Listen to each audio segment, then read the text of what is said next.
BMW-ს ერთ-ერთი ყველაზე კარგი სივრცე ქონდა ამ ფესტივალზე. ზემოთ არის ცალკე ლაუნჯი, სადაც მოწვეული სტუმრები ყავთ. ეს არის BMW M2 CS-ი, რომელიც ალბათ ჩემი ფავორიტი მანქანა გახდება. არ მივლია ამ მანქანით, არ მქონია შესაძლებლობა სამწუხაროდ, მაგრამ რაც მონაცემები ვნახე, მგონია რომ ჩემი ფავორიტი BMW გახდება. ფერი ძალიან უხდება, სპოილერიც ძალიან უხდება. აქ არის XM-ი, რომელიც თქვენ იცით რომ მაგრად მომწონს. ეს არის BMW-ს დიზაინის ენა, რომლისკენაც უკვე გადაიხარა BMW Neo კლასე.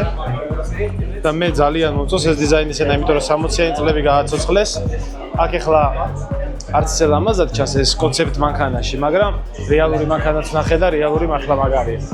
წამოეხა გავიაროთ ჯობია. ეს არის ელექტროსკუტერი BMW-სგან, რომელსაც 14000 ფუნტად ყიდის.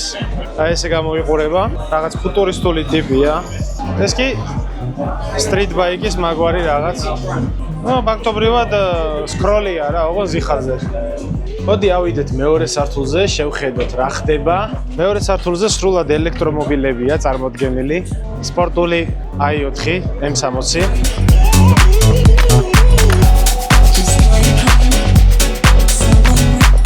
ეს კი ელექტრომეშვიდე სერია. ხოლო ეს კი ულამაზესი კონცეპტი. ამის კაბრიოლეტი ვერსია კომოზე წარადგინეს, როგორც გახსოვთ. ჩემი ვიდეოები ვისაც გაქვთ ნანახი, ხოლო აქ უკვე არის აი ესეთი hardtop ვერსია წარმოდგენილი.